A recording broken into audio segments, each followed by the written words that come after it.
Nachukua nafasi hii kuwasalimu jioni ya leo. Bwana asifiwe. Bwana asifiwe tena. Hata kukinyesha bado tunaendelea kusikiza neno la Mungu. Uzuri tunashukuru mafundi wetu wa mitambo wamehakikisha sauti zinaenda. Kama sio hii mitambo hatungefanya kitu. Kwa hivyo kipindi chetu hiki cha pili ni mambo ya unabii wa Biblia. Na unabii nilikueleza mambo yake, na siku ya leo tunataka kuendelea katika mahali ambapo tuliguza jana katika kitabu cha Ufunuo wa Yohana. Ufunuo wa Yohana chapter 14 verse katika sasa jana tuliguzia katika mambo ya vile Mungu anastahili kupewa utukufu wake. Katika sasa nataka tuangalie chapter 14 verse 8.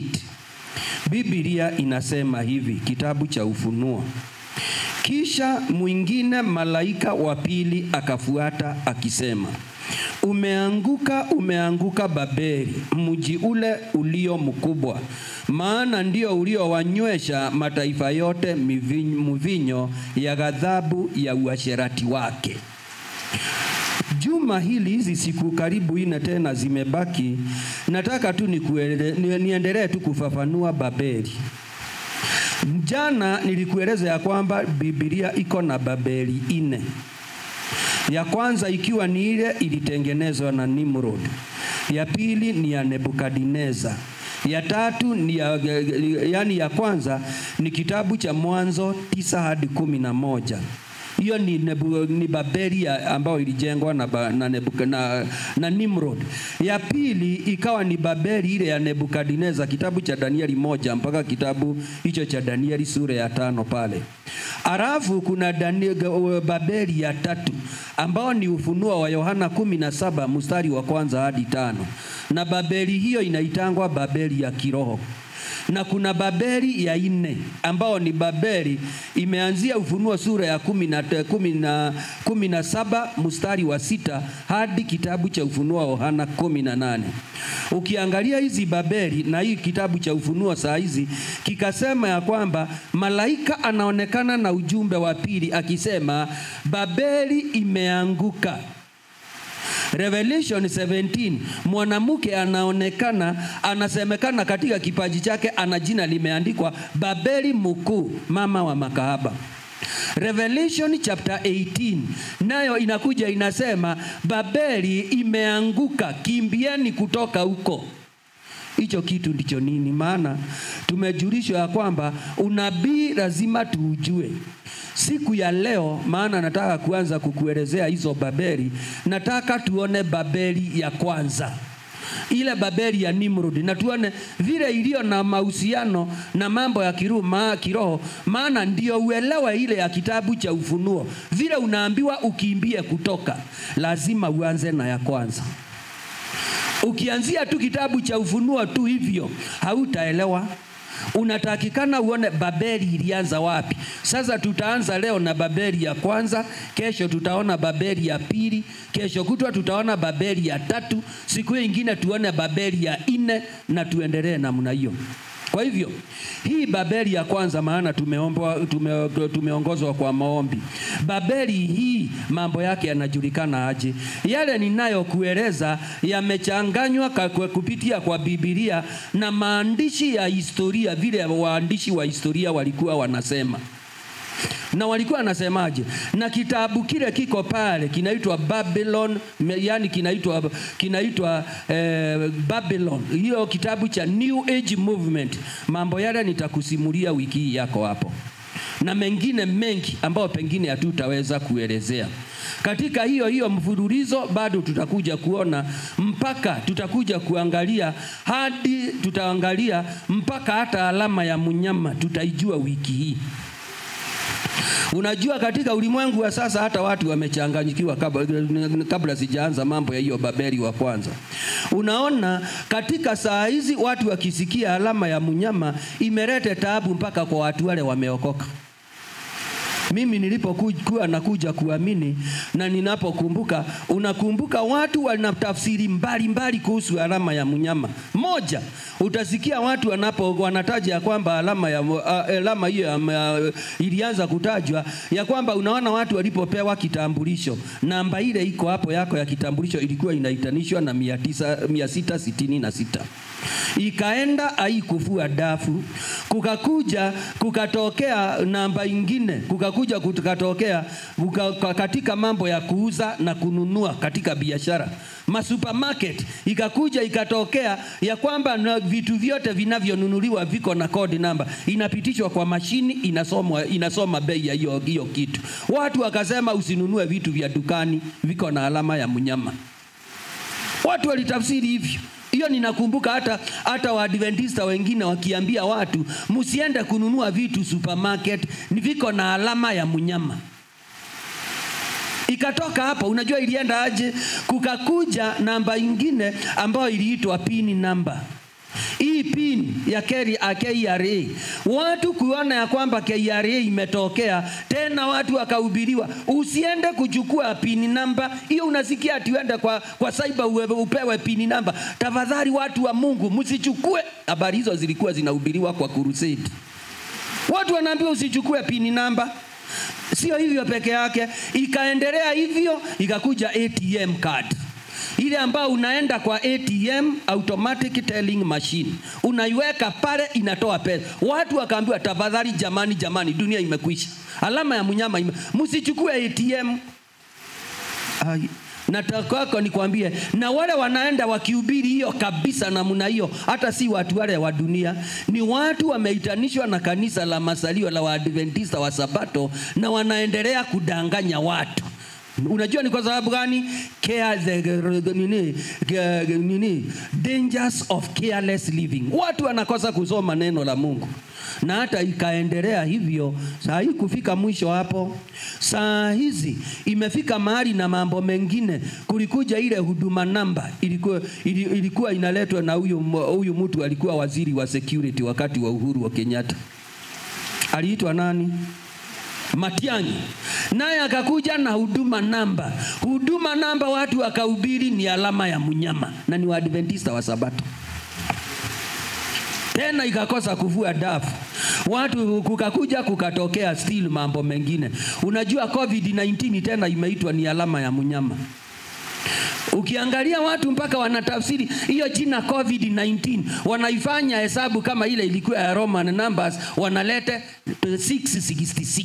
Na kwa hivyo ikasemekana watu kwa sababu ya COVID-19 waenda wapate chanjo sababu ya ugonjwa. Waadventista wengi walihubiri na wakaambia watu msiende kupokea chanjo, hiyo iko ni alama ya mnyama. Nani alikwambia alama ya mnyama inapitia kwa dawa ya chanjo? Msipokee hiyo chanjo. Unajua ni kwa sababu gani? Dangers of careless living, misinterpreting the Bible. Na ndio unaona wale tunaelewa hiyo mambo ya chanjo, hiyo si tabu. Tumeenda na ndio unaona magonjwa haya vile yameendelea kutokea. Kama umewahi fanya utafiti, magonjwa hata yale ya polio, yale inaitwa nini, magonjwa yale hata watoto wanadungangwa chanjo za yalikujanga na hii formula. Vile tu hii magonjwa yanakuja, na utakuja wewe jaribu kuchunguza, utakuja kuona sasa hii ni chanjo ambao watu wataishi wakichukua. Sisi wale hatuna shida na tunaelewa unabii. We had no problems. Tulienda kuchukua hizo chanjo. Tuko na vyeti ya hiyo chanjo yote, kama ni alama ya mnyama tuipokee rasmi kama ndio hiyo. Hizo sindano 3 yote iko mwili. Hata tunaongoja ya 4 kama iko. Kama hiyo ndio itaitwanishwa na alama, sisi tunaendelea nayo. Lakini hiyo alama ndio nini? Kuna siku moja nitaangalia kukuelezea. Now Babylon, the first Babylon. Maana tutaenda hivyo na kufikia Ijumaa utakuwa umeelewa Babeli ile kitabu cha Ufunuo inataja, inakwambia ukimbie kutoka wapi. Maana saa hizi hata tunasoma but we don't know where we are being told to run from. Babeli ile ya kwanza ya kitabu cha Mwanzo 9 hadi 11 ilianza baada ya gharika ya Nuhu. Ni kitu gani kilitokea baada ya gharika ya Nuhu? Baada ya gharika ya Nuhu, mvua ilinyesha siku 40 usiku na mchana. Na ikawa watu wote waliokuwemo walipokuwa wakati ule waliangamia, dunia ikabaki hivyo. Safina ya Nuhu na Nuhu akiwa ndani na wale waliokuwa pale na wanyama, ikasemekana ilienda ikatua katika mlima wa Ararat katika nchi ya Uturuki. Na baada ya kutua pale, mvua iliendelea ikaisha, maji yakaisha. Na baada ya hapo, Nuhu na familia yake wakashuka kwa huo mlima, wakatoka kwa safina na wakaenda pale chini. Wakaenda kufanya nini? Wakaanza kukaa pale, wakakaa.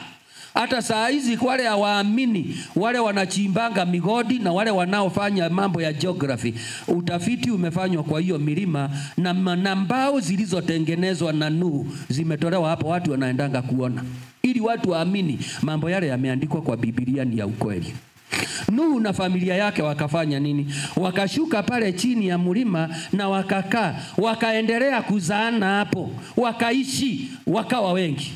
Ndio dakika ya mwisho wakaona, si vile tunajaa hapa kama kijiji kimoja, dunia hii ni kubwa, afadhali tutoke, wengine waende huko na wengine huko, ili tuende tukaendeleze kujaza sehemu zingine.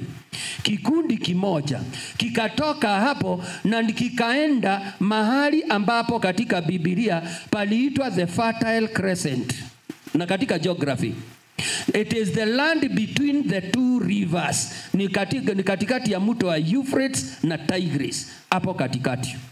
Hapo ndio katika geography panaitwa Mesopotamia. Katika lugha ya Biblia ukitaka kujua ni wapi, hapo Mesopotamia, hiyo katikati ya hiyo mito miwili, ni mahali ambapo Adamu na Hawa waliumbwa na Mungu wakawekwa. Hapo ndio bustani ya Eden ilikuweko.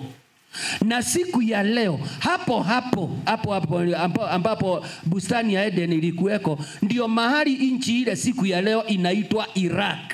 Hapo ndio shamba la Eden lilikuweko. Ni nini kiliendelea hapo? Watu walikuja hapo, hiyo kikundi cha watu, na wakaanza kujiendeleza. Walikuwa wakulima wa kutosha. Mito ilikuwa kwa hiyo inaleta rotuba, irrigation ilikuwa inaendelea. Wakaendelea vizuri sana. Ndio wakakuja wakaona katika hiyo section ama mahali hapo ambao walikuwa wameendelea hivyo, kulikuwa na shida. Shida gani? Kulikuwa na wanyama walikuwa wanakuja kukula mimea yao. Na ndio wakaona, ukitaka kuona stories za hiyo wanyama vile walikuwa wanakula mimea ya hawa watu, kitabu cha Kutoka 23 mstari wa 29 hadi 30. Wanyama wakawa wanakula mimea ya watu. Ndio watu wakaulizana ya kwamba sasa hawa wanyama, na ndio tuko na mahali pazuri tunaweza jiendeleza, tutafanyaje na hawa wanyama? Watu wakasema, tutatafuta mtu anajua kuwinda. Tutatafuta mtu ambaye anajua kuwinda ili atusaidia kufukuza wanyama. Mtu yule alitafutwa, muone katika kitabu cha Mwanzo sura ya 10, Genesis chapter 10. Huyo watu walitafuta alikuwa ni nani? Genesis chapter 10. Ukienda pale uweze kuanzia mstari wa 8, verse 8 and 9. Biblia inasema Kushi akamzaa Nimrod, akaanza kuwa mtu hodari katika nchi. Alikuwa hodari kuwinda wanyama mbele za Bwana. Kwa hiyo watu unena kama Nimrod, hodari wa kuwinda wanyama mbele za Bwana. Nimrod akaambiwa kuja na hapa iko kazi ikatangazwa. Na wakakuja wakamwambia Nimrod, unaona tuko na shida ya wanyama wanakula mimea yetu, na kwa hivyo tumekulete hapa, kazi yako ni kutimua hawa wanyama, utuangalilie vile itafanyika. Nimrod unajua alifanya nini? Yeye hakuenda akatengeneza mishale ya kuweza kufukuza wanyama. Na jina Nimrod, kama hujawahi jua, jina Nimrod kwa Kiebrania linamaanisha kiongozi aliyekuwa wa upinzani, aliyeongoza watu kinyume cha mpango na mapenzi ya Mungu. Nimrod, hiyo ndio maana, the meaning of the word Nimrod. Na aliongoza namna gani? Yeye inasemekana na vitabu vinasema, waandishi wanasema alienda, yeye hakuweza kuenda kutengeneza mishale ya kufukuza, akaenda kwa plot hii mashamba ya watu. Hiyo watu wa enzi hiyo, mashamba hayo, ikawa yeye hakufanya kitu kingine, alienda akaamua kupanda mafence. Akapanda ua, akazingira kila shamba ya mtu na ua kuzuia wanyama wasiingie. Mkiona huku Kisii kukijaa kile kikitu kinaitwa kenawa, akikuwa mwanzilishi si mwingine Nimrod. Ukiona aina za fence, iwe ni ya waya, iwe ni perimeter wall, those are developments za mambo yale Nimrod alianzisha. Na ndio unakuta katika kuanzisha hiyo akagawanya namna hiyo, na ndio unakuta mpaka siku ya leo unasikia kunasemwa, hata wale wanasoma geography na history, unasikia wanasema ya kwamba civilization began in Mesopotamia. Maendeleo number 1, ukinunua shamba yako unaweka fence. Wewe hata kabla mtu hajajenga anawekanga beacon ya survey inawekwa. Na kutokana na hiyo ikaanza kuletea shida hapo, na utaona Babeli zote hizi zote zikiwa 4 ni za kuongoza watu kuenda mbali na Mungu. Zote utaziona hapa wiki hii. Na kutokana na jambo hilo, Nimrod alipotengeneza hizo fence, ikawa kila mtu amewekewa fence yake, and from that time shetani akafaulu hatua ya kwanza. Gani? Divisions za watu. Kwa sababu gani? Kuanzia siku hiyo kila mtu alitaka mahali pake na hakuwa anataka mchezo. And from that time mpaka siku ya leo, mashamba na maboundaries ndio yalianzia hapo. Mungu alikuwa ameumba mwanadamu aweze kuwa akiwa familia moja kama watoto wa Adam na Hawa, lakini shetani alijua atawagawanya. Siku ya leo tembea uone serikali zinaishi zikilinda mipaka yao. Ukienda kwa boundary unaona mandege zikipita, serikali ndege za jeshi zikiangalia nani anacheza na mpaka wao.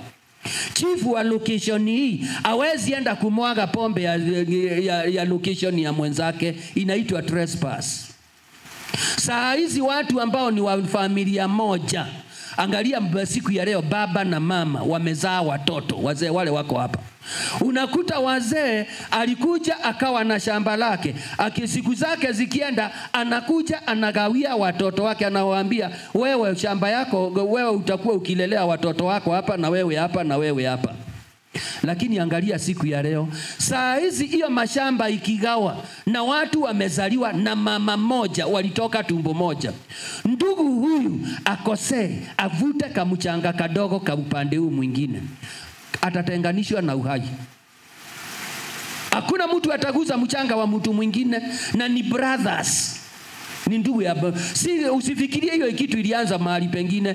Hata dunia hii unaona hali hiyo, makabila tofauti tofauti. Hata hapa watu wanauana sababu ya mipaka, si kupenda kwao. Nimrod. Na watu walifikiria ni maendeleo. Baada ya kugawanya hivyo, ndio unakuja kukuta ya kwamba mashamba yalipogawanywa namna hiyo, divisions hizo, ukabila ukakuja na mambo mengine. Ndio unaona hata 207 vita vikikuja hapa nchini Kenya, ikasemekana kuna watu ambao ni wa Rift Valley, kuna watu wa Western, kuna watu wa South Kenya, kuna watu wa Eastern, kuna watu wa Northeastern Kenya. Kila watu waende kwao. Nani alianzisha hiyo? Asili Nimrod. Ndio hii Babeli ambayo iko hapa. Baada ya hapo hatua nyingine ikatokea. Nimrod akaenda akaamua akaoa mwanamke. Kumbuka katika kitabu cha Ufunuo, hii Babeli ambayo inaambiwa watu watoke inaitwa Mystery Babylon. Hiyo Misri ndio sasa ninakuelezea mahali ilianza. Kijana huyu ambaye aliyekuwa anaitwa Nimrod akachukua hatua nyingine akiwa kijana. Unajua alichukua hatua gani? Akaamua kuenda, yeye akaamua sasa umri wake wa kuoa umefika. Umri umefika wa kuoa. Alafu akaamua kuenda kutafuta mtu wa kuoa. Kijana huyu hakutafuta msichana wa rika yake. Kijana huyu alienda kuoa mama yake yule aliyemzaa. Umewahi sikia maneno kama hiyo? Kijana akaenda kuchumbisha mama yake yule aliyemzaa. akaenda kucheza na tumbo ile ambao alitoka. Mama huyo ambaye aliyeoa mama yake alikuwa anaitwa Semiramis. Akaoa. Na wakaishi. Nimrodi huyu walipokaa na huyu mama hawakupata watoto. It is prophecy. Ninaendelea kukupatia unabii. Hawakupata mtoto. Dakika ya mwisho Nimrodi akakuja akakufa. Baada ya kufa nini kilitokea? Nimrod alipokuja akaaga dunia, kile kilifuata ni hiki, ya kwamba Nimrod, watu wote wa Mesopotamia walikuja wakamheshimu. Na tena kabla ya hapo yeye kuja kufa na kuoa, kuna watu wengine nimeskip ambao sikuwa nimekuambia. Watu wa Mesopotamia walipoona mashamba yamezuiwa na wanyama hawakuli, wakajua hapa tunaweza ishi milele. Hapa maisha yetu yanaweza kuwa mazuri hata bila shughuli nyingine, tunaweza ishi milele. Wakahesabu wakaona vile tunaishi hivi, ni nini kingine kinaweza kuja kutuletea shida? Watu wa Mesopotamia wakasema there is one problem and it is God. Mungu ni tisho. Na yeye ni tisho gani? Huyu Mungu akikasirishwa na watu, kazi yake ni kuwamwagia mvua inawaua. Kama ile ilimwagikia babu yetu aliyekuwa anaitwa Nimrod na aliyekuwa anaitwa Nuhu. Sasa wakaulizana, tutafanyaje ili Mungu akinyesha mvua ingine tujisaidie? Maana ile ya kwanza ilinyeshaje? Ilinyesha ikapanda mpaka ile milima mikubwa kabisa, mikono 150. Siku hizo hakukuwa na mita na futi, ilikuwa napimwa mikono. Ikapimwa 150. Wakasema ni nini kitatusaidia? Mvua ikizidi inyesha ipite hapo, tutajisaidiaje? Wakasema yule anaweza kutusaidia ni Nimrod. Wakaambia Nimrod, kuja na hapa hivi, vile ulitusaidia mambo ya hii mimea na nini, tumeona tumefaulu sana. Alafu sasa tuna agenda hii moja ya kwamba sasa tunataka mvua ingine ikinyesha tutajisaidiaje? Kama vile Mungu alinyesha mvua, Nimrod aliwaambiaje? Genesis chapter 11 verse 1 to 3. Unajua aliwaambia namna gani? Tutajenga nyumba ya ghorofa. Ndio ile nilikuguzia jana. Na hiyo nyumba tutaijenga mpaka ifike kwa Mungu, mahali Mungu anakaa. Ili nini? Na tujifanyie jina ya kwamba sisi we are one global village. Unaona hiyo one global village. Tukifika Revelation utaona New Age movement agenda yake na imefaulu. It is establishment of a one global village. Na ndio ile siku ya leo iko na mtandao unaitwa World Wide Web, www.whatever. Unaona kila kitu unataka dunia hii kiko hapa. Sasa walipofanya hivyo, Nimrod akaamua kujenga ghorofa. Nikakwambia ghorofa zote zile unazoona siku ya leo, mwanzilishi, the first slab ya kuwekwa kwa ghorofa aliyejenga number 1 aliitwa Nimrod. Si watu wa Kenya Polytechnic. Nimrod ndiye alianzisha hiyo. Na alipojenga mambo hayo yakaendelea, na hivyo ndio unaona siku ya leo tauni yoyote ndio itwa imeendelea na ni city, lazima iwe na manyumba ya ghorofa. Hakuna tauni inaweza itwa city na ina magorofa. Magorofa yalianzishwa na Nimrod. Na yawe na hiyo ndio tauni ndio itwa hivyo, lazima iwe na magorofa mengi. Magorofa mingi ndio ito imeendelea. Mwanzilishi Nimrod. Na hiyo ndio, na jina ile ilipewa hiyo tauni ya kwanza iliitwa Babylon. Hiyo ndio the town number 1 dunia hii. Tangu miji ianze kujengwa. Na mji huo ulijengwa wa nini? Kuwa counteract mambo ya Mungu. Mungu ameplani na anajengea watu Yerusalemu ya mbinguni ambao ndio ile mji watu watakaa. Shetani amepanga miji yote, tauni zote ambao ziko dunia hii. Amekuwa na agenda watu waishi kwa usalama na waweze kuona wameendelea, wasahau kulikuwa na mbinguni ambao mji wa mbinguni ambao umejengwa. Watu wasahau ya kwamba kuna kwenda mbinguni. That is the agenda ya Babeli. Haya, huyu mtu ndiye huyo akaendelea namna hiyo. Alipooa vile nimekuambia, ndio akakuja akakufa. Na kupeleka hatua kwa hatua. Maana nataka kufikia Ijumaa unabii wa Babeli na vile unaambiwa utoke Babeli uwe kwa makucha, to be in your fingertips. Nini iliendelea? Nimrod alipokuja akaishi na mke wake na hawakupata watoto, mwisho akakufa, shetani akafaulu another step ya kutoa watu katika mpango wa Mungu. Kumbuka jina Nimrod ni a Hebrew name inaomaanisha kiongozi wa upinzani aliyeondoa watu katika mpango wa Mungu. Nini kilitokea? Inasemekana Nimrod alipokufa, yeye watu wa huko Mesopotamia walimpenda sana kiasi cha kwamba waliona ya kwamba huyo ndiye anaweza kuwa Mungu wao.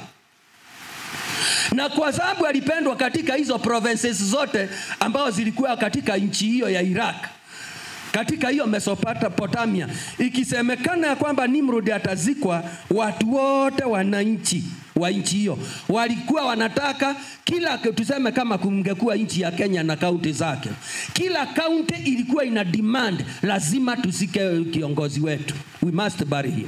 Unajua mwisho ilifanywa nini? Nimrod alikuja akagawanywa mwili wake kulingana na makaunti, kama kulikuwa na makaunti ya huko, mwili wake ukagawanywa pieces kulingana na kaunti za huko, kama zilikuweko counties. Kila kaunti ikapewa moja moja. Kama ingekuwa ni wa nchi ya Kenya, labda pengine kaunti number 1 ambao ni Mombasa, ingepewa labda alipewa kichwa izikwe huko. Wengine kama ni kuja Nairobi, pengine ikapewa kifua. Kuja kama ni Kisii, ikapewa labda miguu. Wengine wakapewa mara. Nimrod alizikwa hivyo. Umewahi ona mtu amezikwa hivyo? Ukitaka kuona aina hiyo ya kuzika, enda unasoma Judges chapter 19 verse 29. Watu walikuwa wanagawanywa miili yao. Judges 19 verse 29 na 1 Samuel 11 verse 2.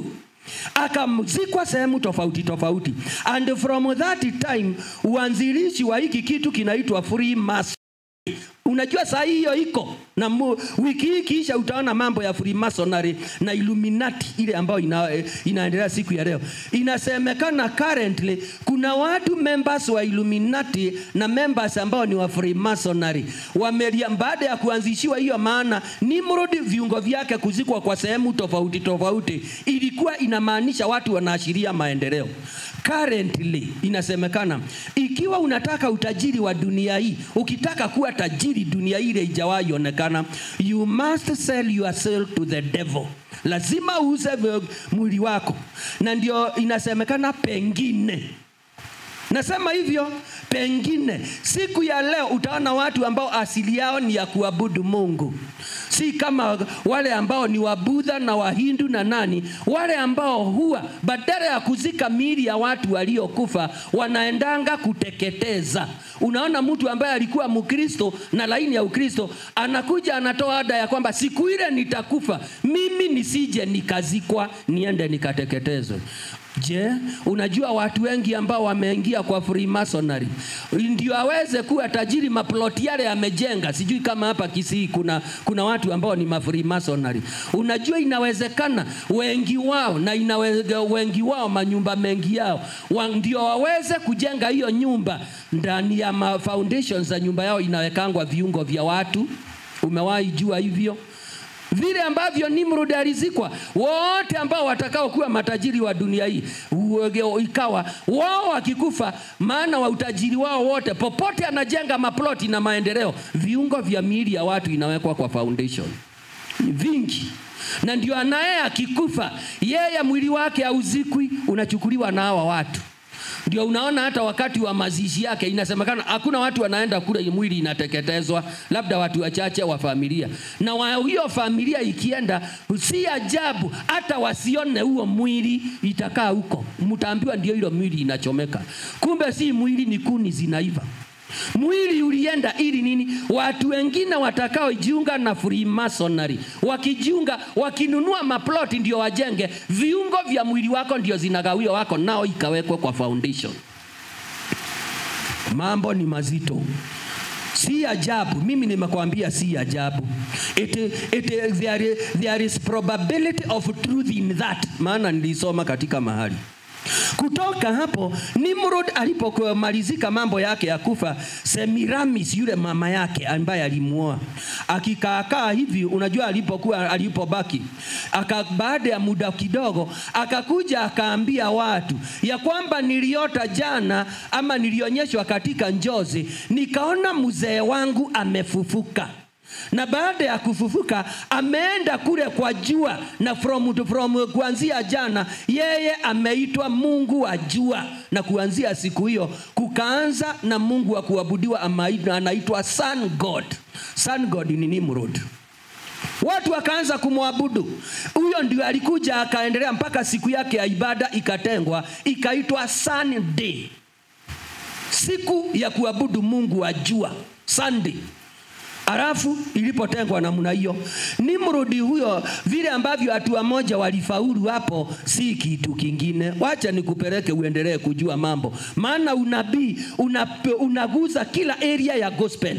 Unabii una afya, unabii uko na sermon, unabii uko na kila kitu. Nini kiliguza Nimrod tena ililete? Kifo cha Nimrod, shetani akafaulu watu wengine. Unajua mama huyu alipoambia watu ya kwamba mzee wake ameenda kwa jua, ati amefufuka, shetani akafaulu another step. Unajua shetani huwa anasoma Biblia na kuikariri, na sisi hatusomi. Shetani anasomanga daily service, yeye anakuanga na Bible study zake, wewe huwa unasoma. Na alifaulu wapi? Genesis chapter 3 verse 1 to 5. Ni mahali panasema nini? Mungu alikuja akaambia mwanadamu, ukigusa mti huu wa mema na mabaya hakika utakufa. Shetani alikuja akaambia watu namna gani? Hakika hautakufa. Wakati watu walikubali Nimrod ameenda mbinguni, amefufuka, watu wa Mesopotamia, shetani akafaulu. Na ndio unaona siku ya leo, licha ya Biblia kutuonyesha kwamba mtu akikufa anakaa kaburini. Saa hizi unajua kuna ubiriwa namna gani? Saa hizi watu wote, karibu na watu wote, hata watu wale ambao wanasemekana wameokoka, utaona mtu akikufa na anasemekana ameenda mbinguni. Nani alidanganya watu namna hiyo? Tunakuja tu Babylon tunaileta. Ujumbe huu ndio tuliachiwa. Ujumbe ule yule mtu aliachiwa akaambiwa uchunge huyu mtu na asitoke. Uliachiwa ujumbe wa ukweli huu ya kwamba mtu akikufa anakaa kaburini. Biblia inasema namna hiyo. Hatuna dakika za kusoma hiyo mafungu. Na kutokana na jambo hilo, kitabu utakuta cha Wathesalonike kinasema, Paulo akaandika, hatutaki mkae kama watu wajui kitu. Hatutaki mtukae kama watu wajinga wasioelewa ya vile watu wanavyokufa wanavyokaa. Ikasemekana mtu akikufa anakaa kaburini. Siku ya leo Yesu akirudi, waliokufa wanakaa kaburini mpaka siku ile Yesu atarudi, awaendangi mbinguni. Injili ya watu wanaendanga mbinguni, watu walitoa wapi? Injili ya Nimrod. Na ndio inaitwa injili za mashetani. Maneno ya Paulo anaandika, anasema siku za mwisho watu watajitenga na ukweli na watafuata mafundisho ya mashetani. Ndio hiyo sasa. Unakuta mtu amekufa na watu wanasema, unajua sisi tulikuwa tumemupenda lakini Mungu akamupenda zaidi.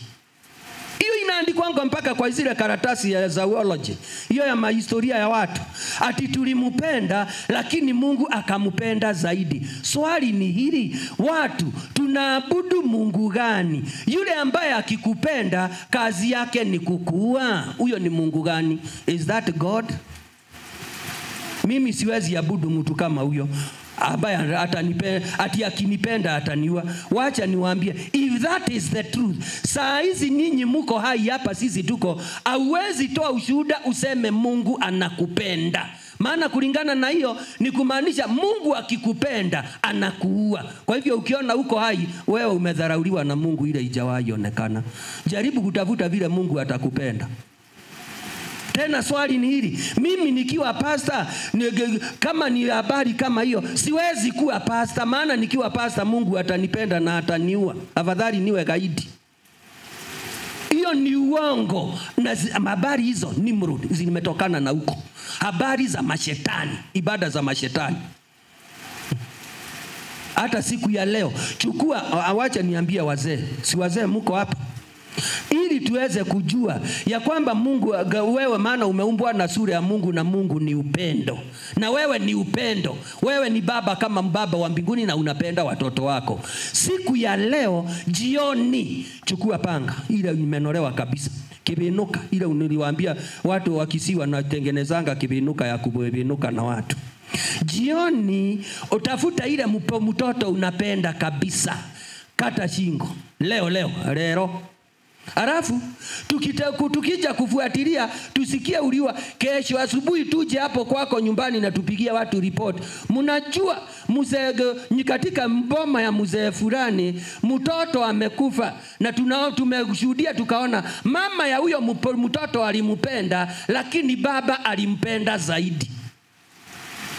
Swali ni hili, siku ya leo ukikata mtu hata utalala kwako, hakuna kulala hapo. Na wanaume wote wale wako area hii, kila mtu atatokea utafutwe mahali unapatikana. Kwa sababu gani? Nani amekwambia uwe? Lakini Mungu, mtu tu akikufa tunawekelea Mungu, tunasema ni Mungu alimuua. Wewe ikiwa nyinyi hampendi mtu akiua na Mungu anaua, mnaona mkiwa wa imani moja? Nyinyi hampendi kuua, lakini Mungu, mtu akikufa ni Mungu. Ninyi kweli mko pamoja na Mungu? Hakuna kitu kama hiyo. Hata wengine wanafika mahali wakasema, unaona kifo, yule ambaye amekufa yeye ameendanga mbinguni. Hata watu wanaendaga kumwambia kwa jeneza, genda buya, tuko nyuma yako, tunakuja, endanga tu. Nani aliambia watu waendange kuambia mtu kwa heri ati kifo ni njia ya kwenda mbinguni? Nani aliambia watu hivyo? Who cheated you like that? Na swali nikuulize, ikiwa kifo ni njia ya kwenda mbinguni, siku ya leo ukiumwa na kichwa unanunuanga panado ya nini? Ya kujizuia usiende mbinguni. Panado ikishindwa unaenda rifaro, ile iko hapa. Na mnaambia serikali wajengee rifaro mzuri sana ya kuwasaidia katika kila hali. Hiyo ikiendelea ikizidi, wewe hautakaa kwako tena, unaenda kulala huko. Ikikataa huko, utasikia mtu tu hapa kutoka Kisii, nilienda Kenyatta, Nairobi, hospitali ile kubwa kabisa ya kuzuia watu wasiende mbinguni. Watu wanauza mashamba, wanauza mang'ombe, waende walipe hospitali, wazuie mtu asiende mbinguni. Swali ni hili, hapo kuna ukweli? Ibada ya mashetani. Ibada ya mashetani. Na hata isitoshe, kando na hiyo, ndio unakuja kukuta ati kifo tu ikitokea ni Mungu alipenda. Hapa Nakuru mwaka jana mwezi wa 4, pale panaitwa Londiani, kama mmehospita barabara hiyo, palitokea lori moja ya nchi ya Rwanda, ikikuwa imetoka Mombasa ikibeba mizigo, ikakuja ikiteremuka hapo, breki zikakataa. Wamama wale wanauzanga nyanya na nini na mahindi ya kuchoma hapo, hiyo watu wote walikuja wakafagiliwa, watu 100. Lori ilipita na wao, wakasagwa, wakachanganywa hapo, miguu ya lori ilisaga kusaga. Mimi nilikuwa ninahubiri hapo panaitwa Mau Summit. Tulienda hapo kuona lori. Kufika hapo, nyama za watu zilichanganywa. Na unajua ilikuwa imechanganywa hapo, wamama wanauzanga vitunguu na nyanya na mahindi, ungeona nyanya zimechanganywa na nyama na vitunguu, ungesema hii imebaki kukaangwa ikuwe keriero ya kukula hapo kima. Zilichanganywa. Alafu swali ikakuja hivi, siku ile kulikuja maombolezi hapo na serikali ikakuja hata ya nchi ya Rwanda. Wakakuja watu wakasema, unajua hii kitu ilitokea ni ajali, na ajali haitoangi makosa. Hii ni Mungu alipenda. Swali ni waulize watu wa Mungu, kazi ya Mungu yule mnayemwabudu, kazi yake ni kutoa magurudumu ya gari ndio watu wakufe? Hiyo ndio kazi ya Mungu yule nini? Ati ni Mungu alipenda. Basi inatoka Nairobi inakujia Narok, inateremuka, hiyo miteremuko inagaragara. Ati Mungu atoangu makosa. Ibada ya mashetani. Na ilitokana na Nimrod, ndio mwanzilishi wa hizo vituko vyote.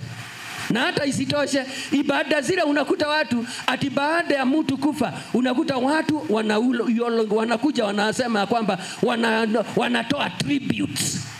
Na unakuta mpaka watu wako ndani ya kanisa, they are writing tributes. Ati unaona mtu ni mama yake alikufa, ati ni tribute yake sijui ya kijana, kuna ya mzee wake. Ati huyu, wewe mke wangu sijui nilikuwa ninakupenda, ulikuwa unafanya ibada ya mashetani. Hakuna mtu, Biblia inasema vizuri, mtu aliyekufa hawezi pokea shukrani zako. Hakuna kitu unafanya, ati ako kwa jeneza hapa, unaanza kusema mama yangu ulikuwa sijui nilikuwa ninakupendaje, sijui ulikuwa unanidiscipline. Who are you? Nani unaambia hivyo? Mchanga uko hapa. Inafika watu wanasema kwamba ati hata katika mtu baada ya kufa we want to give him ya kwamba tunataka kumpatia a warm send off. Watu watoe pesa akiwa mgonjwa hapa hospitali au kuenda kumuona. Saa zile amekufa mnataka kununua jeneza ya maelfu. Ibada ya mashetani. Na watu wanajidanganya ati ni heshima za mwisho. That is not the last respect. Kama unataka nikupende, nijue unanipenda, saa zile niko hai, kuja unione. Njoo unione. Wengine siku ya mazishi inatumika fedha zaidi, na mpaka maisha ya huyo mtu, maisha yake yote, hakuna siku watu alitendewa sherehe kama hiyo. Those are rubbish. Swali, pastor, sasa tusifanyanga ibada kama hiyo. Fanyeni, maana ni traditions ambao na cultures ambazo watu wamekuja kuzifuata, but they are not in the Bible. Nimrodi tunasonga. Wacha tu niwape story. Nimrodi alipomaliza hatua hiyo, tena siku ya ibada si umeona vile ilikuja, mpaka ndio Sunday ile saa hizi ambao ndio alama ya mnyama. That worship tutakuja kuielezea vizuri.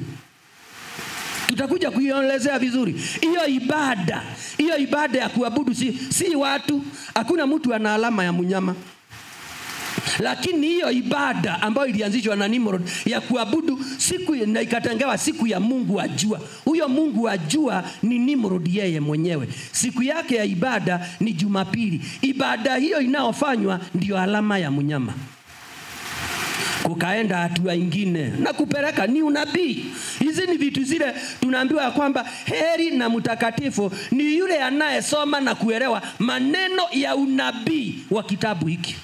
Wengi wetu Daniel na Revelation hatuna taarifa wala muktasari ya ni vitu gani viko hapo. These are the things. Unajua nini kilitendeka tena kutokana na Semiramis na Nimrod? Semiramis the next step akakuja akawa mjamzito kwa usherati. Mzee wake si alikufa, akawa msherati huyu mama, akapata mimba. Watu wakakuja wakamuuliza, sasa we mke wa Mungu, jua hii mimba umetoa wapi? Na mzee wako alienda kwa jua. Unajua huyu Semiramis aliambia watu namna gani? Hii mimba niko nayo ni mimba ya mzee wangu. Na huyu mzee alikupea patilia wapi? Akawaambia, mimi hii mimba nimepata nikiota jua asubuhi hapa, mzee wangu alinitumia mbegu za uzazi kupitia kwa SMS, kupitia kwa miali ya jua. Sasa SMS zilianza hapa. Unajua mnafikiria ni Safaricom na Airtel. SMS ya kwanza si hizi mnaandika short message systems. Ya kwanza ilikuwa kutuma SMS ya mbegu za uzazi. Na hiyo ndio story zile zinatajwa, lakini ni ukweli hakuna kitu kinaweza tendeka kama hicho dunia hii. Mtoto aliyekuja kuzaliwa aliitwa Tamuzi, ako hapa kwa Biblia. Mtoto huyo nikienda kwa njia rahisi, yeye ndiye mwenye kuzaliwa tarehe 25 Disemba, ile ya Christmas. Siku chache zinakuja tunaadhimisha Christmas. Na utakuta hata wengine wetu tulio na ukweli huu, we don't know, tunafuatanga upepo. Hata sisi tunanunua maungangano na machapati na kukichinja makuku without knowing kile ambacho kimetokana na mambo haya. Mtoto huyo akazaliwa siku hiyo, na sherehe zake hiyo ya kuchinja na chapati na nini, Mungu amezikataa katika Biblia. Ibada hiyo, wacha nikuonyeshe. Katika kitabu cha Jeremia chapter 7. Mambo yale yanafanyangwa Krismasi ndio haya. Jeremia chapter 7 mstari si mwingine verse 16. Mungu akaambia watu wale ambao wanalicha jina lake maneno haya. Aliwaambia nini? Basi wewe usiwaombee watu hawa, wala usiwapasia sauti yako, kwa maana wala kuwaombea dua, wala usinisihi kwa ajili yao, kwa maana sitakusikiliza. Kwa sababu anafanya nini? Verse 17. Je, huoni wanavyotenda katika miji ya Yuda na katika njia kuu za Yerusalemu? Watoto huokota kuni na baba zao huasha moto, na wanawake ukanda unga ili kumfanyia mikate Malkia wa mbinguni na kuwamiminia miunguni mingine sadaka na vinywaji, wapate kunikasirisha mimi. Ati Krismasi kunafanyangwa namna gani? Watoto kazi yao ni kuambiwa leteni kuni. Kazi iko hapa ya kupika. Wazee, hakuna mzee anakuanga kazini. Wote hata wale kwa Nairobi wana travel wakienda Kisii. Ili nini? Krismasi iko. Na wanapokuja hapa hakuna kukaa hivi. Hapa nyumbani wazee wanawakisha moto huko nje, kwa sababu nyama choma ni kwa wingi raundi hiyo. Naye wamama, Biblia imesema vizuri, kazi ya wamama ni kutengeneza mikate. Wanakanda unga na kutengeneza mikate na kuchinja makuku na vitu vingine. Ili nini? Kumfanyia mikate Malkia wa mbinguni. Malkia wa mbinguni ni Semiramis. Na wanafanya hivyo, Mungu amesema nini? Wapate kunikasirisha. Wakati paganization of Christianity ilikuja, walikuja wakachukua hiyo siku. Unajua ilikuja kwa njia gani? Warumi ndio wapate kura za Wakristo. Waliamua kuwa nao Wakristo. Na ndio unaona the first emperor to become a Christian alikuwa Emperor Constantino Mark. Akaanzishia watu because of political issues. Wakakuja wakaungana na Ukristo, na wakaona ili Wakristo wawe wakiadhimisha vitu vile Warumi washenzi wanaadhimisha. What shall we do? Ni kuingisha hii mila za Warumi ndani ya Ukristo, ndani ya Biblia. Ndio wakaangalia, wakakuja kuona yule ambaye anawezana na kuingiana na mambo ya huyu kijana anaitwa Tamuzi ni Yesu peke yake. Tamuzi alizaliwa na miali ya jua. Yesu alizaliwa na uwezo wa Roho Mtakatifu. Kwa hivyo inagongana. Biblia iko na tarehe ya kuzaliwa kwa Yesu? Hakuna. Wao wakalete tarehe 25 Disemba ya kuzaliwa kwa Tamuzi, na ikaingishwa, na kuanzia wakati huo mpaka siku ya leo Wakristo wanaadhimisha sikukuu ya Christmas. Kama ungependa kujua Yesu alizaliwa lini, he was not born in 25th December. Kama ingekuwa ni lazima tuone tarehe, ona kitabu cha Luka uone kama ni lazima Yesu tungeadhimisha tarehe gani. Kitabu cha Luka 1. Angalia kitabu cha Luke chapter 1. Kitabu ni cha Luka 1. Luka 1 inasema namna gani? Luke 1 verse 26. Chapter 1 verse 26. Neno la Mungu linasema maneno haya: mwezi wa 6 malaika Gabrieli alitumwa na Mungu kwenda mpaka mji wa Galilaya, jina lake Nazareti, kwa mwanamwali bikira aliyekuwa ameposwa na mtu jina lake Yusufu, wa mbari ya Daudi, na jina lake bikira huyo ni Mariamu. Akaingia nyumbani kwake, akasema, salamu uliyepewa neema, Bwana yu pamoja nawe. Naye akafadhaika sana kwa ajili ya maneno yale. Akawaza moyoni mwake, sanamu hii ni ya namna gani? Malaika akamwambia, usiogope Mariamu, kwa maana umepata neema kwa Mungu. Tazama, utachukua mimba na kuzaa mtoto mwanaume, na jina lake utamuita Yesu. Mwezi gani mimba ilikuja? Mwezi wa 6. Yesu hakuzaliwa akiwa umri ya ujatimia. Alimaliza miezi 9 ndani ya tumbo ya mama yake. Kuanzia mwezi wa 6, hesabu miezi 9 inaanguka wapi? Haiwezi ingiana na Christmas. Hakuna mahali ikiwa ni lazima. Sikwambii muende ati muanze kuhesabu hiyo muwe mkiadhimisha. Issue hiyo haiko kwa Biblia. Lakini kama ni lazima unahesabu, unaona kabisa ingiani. Na kwa sababu mtoto huyo alizaliwa aliyeitwa Tamuzi, na yeye akazaliwa na akaanza kufanya kazi kama ya baba yake. Kazi ya baba yake ilikuwa kitu gani? Saa hizi hiyo Krismasi watu wengi wanaadhimisha, na kwa wengi wamedanganywa na shetani ya kwamba kuzaliwa kwa Yesu ni kukula chapati na nyama za kuku na kuvaa nguo mpya. Siku ya leo unajua kuna watu hata wanajiua kwa sababu kupata pesa ya kununua unga ya ngano. Unajua kuna watu tumesikia hapa Kisii, tumeziona kwa news. Mtu anajiua akia kwamba alikosa pesa ya kununulia familia yake kanyama na kaunga ya ngano kwa sababu ya Yesu kuzaliwa. Mwingine lazima Yesu, siwezi vaa nguo mzee Yesu akizaliwa. Nani alizokuambia kuzaliwa kwa Yesu ni kuvaa nguo mpya? Shetani anapoona watu wakipika chapati ati ni kuzaliwa kwa Yesu, yeye anacheka, anaanguka na kichwa. Anasema hawa ni wajinga, hawajui kuzaliwa kwa Yesu ni nini. Kumbe kuzaliwa kwa Yesu, Yesu alizaliwa ili ukombozi upatikane. Na kuzaliwa kwa Yesu ni kupata ukombozi. Na kwa hivyo Yesu anazaliwa namna gani ukitaka kuadhimisha kuzaliwa kwa Yesu?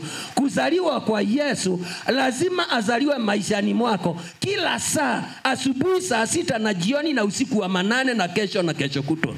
Shetani ameficha hiyo kwa watu. Watu wanaamini ni kukula mikate. Krismasi ndio Yesu anazaliwa. Na badala ya wapokee wokovu, shetani huwa anajua watu watakula chapati na mikate, and after 6 hours na hiyo manyama wapeleke kwa choo, wakae bila Yesu mwaka mzima mpaka tarehe 25 Disemba. Mtu wa Mungu, kuzaliwa kwa Yesu si kuvaa nguo mpya. Kuzaliwa kwa Yesu si nguo. Kile kinatakikana ni kuvaa vazi la wokovu, Christ robe of righteousness. Hiyo ndio unatakikana uvae ndani ya moyo wako, ifiche dhambi zako. Si kukula nyama alafu ama kukula hiyo vitu vingine. Na hata kando na hiyo, kutokana na hiyo ikawa ya kwamba shetani ameelewa hizo siri, na watu wengi watakuja kupotea maana hawakujua. Ndio uliachiwa this treasure ya ujumbe huu, ndio uliachiwa na Mungu. Na vile ulivyo si uliachilia, we don't care, we just live carelessly. Tuliachiwa, na vile tumeenda kufanya tushughuli twingine, yule mtu alienda. Mambo haya ya ukweli huu tuliachilia ikaenda. We don't know. Na hata tukiulizwa ni kwamba Yesu akirudi tutasema wewe uliporudi ukaenda mbinguni ukatuachia, tulienda kufanya mashughuli mengine na mambo tukasahau. Hii mtu akaenda. What will you answer? Huyu kijana aliyezaliwa anaitwa nani? Anaitwa Tamuzi. Kuzaliwa kwake ni kijana alikuja akafanya kazi ya baba yake. Na jina Tamuzi inamaanisha kwa Kiebrania Nimrod has been reincarnated, ya kwamba Nimrod amezaliwa upya. Mtoto wa Mungu ajua. Na yeye akafanya kazi kama ya baba yake. Baba yake alikuwa mwindaji, tuliona. Akienda kuwinda siku moja, alienda akauawa msituni na wanyama. Wamama wakaomboleza sana. Unataka kuona wamama vile walikuwa wanaomboleza? Wamama ndio hao wakiomboleza. Katika kitabu cha Ezekiel.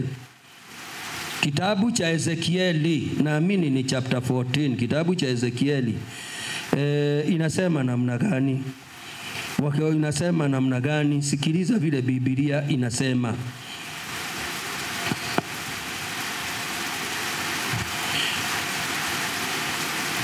Inasema namna gani? Sikiliza, nataka nikusomee. Inasema nini kilionekana? Ezekiel chapter 8 verse 14. Ezekiel anaitwa aone. Ndipo akanileta mpaka mlango wa kuingilia katika nyumba ya Bwana ulioelekea upande wa kaskazini, na tazama wanawake wameketi wakimulilia Tamuzi, huyo mtoto. Wanaomboleza. Wamama wakasema sasa hii maneno si rahisi, lazima tuende tukatafuta mtoto huyu kule amekufia. Wamama unajua walienda wapi? Wamama wakaenda msituni, kule kuna windwa msituni, waenda wakatafute mtoto. Kuenda kutafuta mtoto wakaenda kukuta mifupa, wanakaona hii ni mifupa ya mtoto, ni mtu aliuawa hapa, na wakajua ni mtoto huyo Tamuzi. Sasa wakasema na sasa maana hapa hii mifupa iko hapa, sasa tutafanya namna gani? Maana mwili ndio hii. Tutafanya nini? Unajua wamama walisema aje? Walisema tutachukua hii vile tumepata hii mwili hapa kando na kuzika, hii miti ya maana ilikuwa chini ya miti hapo. Wakasema hii miti tutakata na tutapeleka katika sinagogi. Mti huo utawekwa pale, uwe ukiabudiwa na ibada yake itaadhimishwa. Mti uliokataliwa umewekwa X, ndio siku ya leo inaitangwa Xmas tree. Kama una habari, hiyo miti ni ya ibada gani? Ikionekana hapo kwa kanisa watu watakuwa wakikumisa hiyo ya Xmas, ni mti uliokataliwa, maana chini yake mifupa ya mtoto wa Mungu wa jua ilipatikana hapo. Ikakuwa paganized. Wakristo wakaitiwa kwamba ni ibada ya mti huo ni kukumbuka Christmas, kuzaliwa kwa Yesu. Angalia hiyo vile ambavyo watu wamedanganywa. Karata shetani anawachezea kama ile michezo inachezangwa na vifuniko vya soda. Kulingana na ibada ya mashetani ni mti wa Krismasi kukumbuka kifo cha mtoto anaitwa Tamuzi. Kulingana na Wakristo walidanganywa ni kukumbuka kuzaliwa kwa Yesu. Unajua huo mti wa Krismasi katika Biblia umekataliwa, na wafundisha haya maana wiki kadhaa zinazokuja mtazunguka hapa mkifanya ibada hizo. Mutafanya hizo hata kwenu kwa manyumba. Sikia, mti wa Krismasi Mungu akiukataa, enda katika kitabu cha Yeremia chapter 10. Sikiliza, mti wa Krismasi ndio huu. Biblia inasema namna gani? Kitabu cha Yeremia chapter 10 verse 1 kuteremuka. Sikilia hiyo mti wa Krismasi na uone kabisa vile huwa unafanywa. Enyi nyumba ya Israeli, lisikieni neno awaambialo Bwana. Bwana anasema hivi, msijifunze jinsi ya mataifa. Mataifa ni watu wale hawajaokoka. Msikae kama wao, wala msishangae kwa sababu ya ishara za mbinguni, maana mataifa ushangaa kwa sababu ya ishara hizo. Maana desturi za watu hao ni ubatili. Maana mtu mmoja hukata mti msituni, kazi ya mikono ya fundi na shoka. Huupamba kwa fedha na dhahabu, huukaza kwa misumari na nyundo, usitikisike. Sikia vile inasema vizuri. Wale watu hawajui Mungu, anaenda kwa miti, anakata branch, kazi ya shoka, anakuja anaiweka kwa bucket. Biblia inasema anaipigilia na misumari na nyundo isitikisike. Kutoka hapo anaipamba vizuri, kwa sababu inatakakana kufanyiwa ibada. Ukiteremuka hapo, uteremuka usikie mambo ya hiyo Krismasi, ufike mstari wa 8, inasema watu wale wanaadhimisha hiyo mti ni wajinga, ili haijawahi onekana. Ni wapumbavu, na wanaambiwa ya kwamba ni sanamu wanaabudu. Muadventista wa Sabato, si Biblia imekwambia usiwejisafanyie sanamu yoyote ya kujenga uiabudu? Ni watu wangapi siku ya leo utakuta watu wanakujanga ibada ya Sabato na wamefundishwa hii misingi yote, na unakuta kwao kuna hiyo miti sanamu. Tungali tunasema tunaenda mbinguni watu wa Mungu, lakini mambo vile Biblia inaonyesha already we are missing the mark. Na ni kwa sababu gani? Negligence, carelessness. Hatusomi Biblia, hatutaki kufanya uchambuzi kuelewa Biblia. Ndio unaona siku ya leo niliambia watu, mimi nilipoamini kanisa hili nilikuwa nikienda katika karibu kila nyumba, nilikuwa ninakuta Biblia lesson. Ni unakuta mpaka iko na nyimbo za Kristo na vitabu vya leo ya unabii. Swali ni hili, siku ya leo tembea kwa nyumba ya Wakristo hawa mnao niangalia. Unajua ni nini inatawala siku hizi kwa manyumba? Screen tu kubwa sana ya TV. Screen kubwa. Naulisikia mtu anauliza ati screen kubwa ya TV. Na kile kiko mezani si Biblia, remote control. Hizo ndio siku hizi zinatawala manyumba ya watu. Na kutokana na hiyo shetani amepanga, nitakuja kukuletea. Maana ukiona Vatican, tutakapoona Revelation 18, Vatican is divided into 3 parts. Section moja ni ya kushughulikia vile watu wataondolewa katika programu ya kusoma neno la Mungu na kulielewa. Moja ile inafanyika ni kuanzisha stations za TV na radio zile zimejaa dunia. Si una scroll station za TV hata hazina mwisho, ili wewe ukikosa kupendezwa na hii uende ingine inakupendeza. Wamekuja wamelete hii, unaona hii simu hii. Hii ni utaratibu wa hao watu, na mpango wake ni vile watu watatolewa katika kusoma Biblia na neno la Mungu. Ndio unaona siku ya leo watu hawasomi Biblia saa yote. Watoto wale kama hawa wako hapa. Zamani kila nyumba ungeona vitabu vile vya Bible stories wazazi walikuwa wananunulia watoto. Watoto walikariri Biblia na kujua Biblia kama kitu kingine. Siku ya leo kazi ya watoto ni kupanguza mosquitoes na inzi. Hivi kwa hii simu watoto wanajua kupanguza. Hakuna haja ya kununua mosquito net. Na wanapanguza mpaka usiku wa mzazi utalala bila mosquitoes, maana zinapanguzwa na mtu hapa. Kutokana na hiyo, saa hizi watu hawana haja na Biblia na hawajui the devil has planned. Si unaona hata vitabu nimewaletea hapa, watu watatoka hapa wakienenda. Hiyo ni njia moja shetani amepanga. Saa hizi wa mama hapa angina. Pale pangekuwa na material ya nguo zingekuwa zimeisha, ningekuwa ninatumana zingine. Kungekuletwa kama pale ile ni materials za nguo, naona wa mama wanaangalia. Kama ile ningetumana zingine. Lakini kwa sababu watu hawana haja na neno la Mungu, neno hilo litapita tu hivyo. Maneno yale ninaendelea kukuambia siri zile unastahili kujua. Right now, watu tu ni kushangaa. The books are here. Mengine siku ina zile zimejabaki. Hakuna kitu tunaongea cha maana. The details are here. Nimewaletea, Mungu roho wake amekuwa juu yangu, akanipea uwezo wa kunakili. Vile Ellen White aliandika na watu wengine. Lakini licha ya kwamba vitu hivyo vimeandikwa, hakuna mtu ana shughuli. Ngoja mwenye kukupea ujumbe atakuja. Utamwambia uliachilia ukienda wapi. Nilikosa kununua vitabu kwa sababu nilikuwa ninanunua nguo. Nilikosa kununua vitabu za kusoma, hata Biblia si kuwa nayo. Nilipoenda kwa shughuli twingine nilikuwa ninaenda vibarua kwa vile nitasomesha watoto. Ongojea. Hiyo yote hakuna mahali umeambiwa ufanye hivyo. Kitu ile, the only trust that you are left with ni kwamba ishikilie neno hili, na ujumbe wa ufunuo wa mwisho inasema kwamba shika sana ulicho nacho kisije kikapotea. Siku ya leo tumeachilia. Aya, Nimrodi ndio huyo. Unaona, maana nataka niende pointi za kumaliza kulingana na vile wakati wetu umeanda. Unajua nini kilikuja kutoka hapo? Baada ya mtoto huyo, na unajua mtoto huyo na Tamuzi alikufa akiwa na miaka 13. 13 years. Kulingana na Freemasonry na kulingana na utaratibu wa dunia, namba 13 ni namba mbaya. Unajua namba ya 13 ubaya wake ulikuja nini? Kwa sababu mtoto wa Mungu jua alikufa akiwa na mtu miaka 13. Saa hizi uenda mahoteli ya Freemasonry, wale wa Illuminati na watu wanaabudu shetani, there is no room number 13. Ukienda uende kwa mahoteli yale makubwa hapa uone there is no number 13. Elewa that one is an Illuminati, a Freemasonry.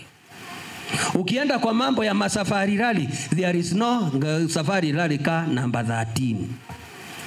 Mtu wa mwanafunzi zamani tukiwa shuleni, sijui kama siku hizi tu iko namna hiyo, mtu akipata namba 13 ati ndio position ya mtihani, alikuwa anasema mimi nimepanda namba ile mbaya. Hakuna ubaya huko na 13. Ni imani. Manyumba ya magorofa, sijui kama hizi inajengwa hivyo, maana ni matofali.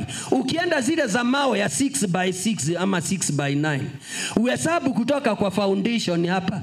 Sheria ya masonry haiwezi pita kwa face ya nyumba ama magorofa haya. Haiwezi pita jiwe namba 13 bila kuwekwa zile chuma ama ile slab. Lazima, na ikipatikana nyumba yako ulipitisha especially the face, unaambiwa na engineer hii nyumba iteremuke haraka, hii inaweza leta madhara, inaweza anguka. Hazina shida hiyo namba 13, hiyo chuma zinawekwa direct. Ni ibada ya kuabudu uongozi wa Freemasonry ambao ndio miaka ile mtoto wa Mungu wa jua alikufa. Hiyo ndio vitu vile ziko na hatuna taarifa. Aya, kutoka hapo zile point nataka nikuletee ya kwamba kuna kitu kingine ambao tumeona Krismasi na vile haina uhusiano na mambo ya Biblia. Kuna kitu kinaitwa Easter. That is another thing nataka nimalizie nayo. Easter ilitoka wapi? Mwezi wa 4. Easter ile ambao watu wanabebanga majani na nini wakitembea njia ya msalaba, it is not in the Bible. Haiko kwa Biblia. Ilitoka wapi? Ukitaka kujua Easter ilitoka wapi, na utaona sisi tukiadhimisha. Huwezi ona Muadventista akienda kwa hizo. Umewahi jiuliza kwa nini hatuabudu Easter? Siku ya leo ukitaka kujua ilitoka wapi, toa tarehe 25 Disemba minus 9 months. Inaanguka wapi? Inaanguka Easter. Hiyo ni siku gani? Wale washenzi hao Warumi walikuwa wanaamuka tarehe hiyo asubuhi na mapema, walikuwa wanaabudu hii mwanamke ambaye anaitwa Semiramis. Jina lingine alikuwa anaitwa Ishtar, goddess. Alikuwa anaabudiwa, na alikuwa anaabudiwa aje? Tarehe hiyo ilikuwa kwa watu unaona ni tarehe ile mimba iliingia 9 months kutoka tarehe 25 December.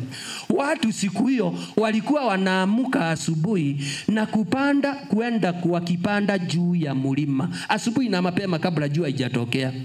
Wakati jua linatokea, kazi yao ilikuwa ni kuabudu jua saa zile zinatokea. Ilikuwa nini? Kuadhimisha siku ile ambayo ni mimba iliingia ya SMS. Hiyo ndio Easter. Ndio hiyo siku inaabudiwa. Paganization ya Christianity ilipokuja, ikaanzishwa ya kwamba Easter ni njia ya msalaba. Na utaona njia hiyo ya msalaba, watu wanatembeanga na msalaba. Pahali pana misalaba huko kwa mlima, wanaenda kuabudu msalaba. Swali ni hili, wao huwa wanaabudu Tamuzi na Semiramis? Hapana, they don't know. Wao tu walikuta, na ni wale wanasema sisi tulikuja kuta kukifanywa. Usiishi ukifanya ibada maana ulikuta ukifanywa. Chunguza ujue kitu fulani kinafanywa kwa nini. Na wakaambiwa hiyo paganization ikakuja ikasema ni siku ya kukumbuka kufa na kufufuka kwa Yesu. Washenzi ni siku ya mimba ya SMS. Sisi ambao tumedanganywa tunaambiwa ni kukumbuka kifo cha Yesu. Yesu alisema tukumbuke kifo chake namna gani? Ukisoma Wakorintho wa kwanza 11 inasema kila wakati tunapotumia meza ya Bwana tunaitangaza mauti ya Bwana hata ajapo. Si barabara ya msalaba. Hiyo ndio mwanzo wa ibada mbaya. Kuanzia kesho. Na ndio unaona ibada ya mtoto huyo, mama yake na nini. Siku ya leo ndio unakuja kuona Waisraeli waliabudu huyo mama na mtoto. Kule Babeli kukatengenezwa sanamu moja kubwa sana ya mwanamke akishika mtoto, ambao ni Semiramis na Tamuzi. Alafu hiyo ibada ikasambaa duniani kote kila mahali. Na ilipokuja wakati wa Roman Empire na Ukristo walipokuja wakawa Kristo, ibada hiyo huyo mwanamke akabadilishwa akiabudiwa, na ndio siku ya leo mnamuonanga anaitwa Maria na Yesu. Ndiye huyo. Zile sanamu mnaona. That was the beginning of the Roman Catholic Church. Kile nitasema Mungu siku ya leo awabariki. Nina imani umeanza kushika laini. Kesho Babeli namba 2. Tutaziaterepeleka hivyo mpaka uone ya mwisho. Unapoambiwa kimbia utoke Babeli, utajua ni kitu gani unakimbia. Otherwise kwa hayo machache, hebu Mungu wetu wa mbinguni aweze kuwabariki. Kile nitasema vitabu viko hapa. Come with your 700. Niliongea na press wakasema they will regulate the price because of you. Ilikuwa 1000. Walipandisha bei. Last year when I was here it was 700. Right now they have risen the price. Niliwapigia simu nikawaambia sasa lazima muone vile mtafanya. 700. Tena it is another offer imepeanwa hapa. Come for the books. All these messages they are here. Na mwisho utaona nikirudi nazo nikiweka kwa matatu. Mungu wa mbinguni aweze kuwabariki. Tusimame tuembe ili tuende kipindi kingine.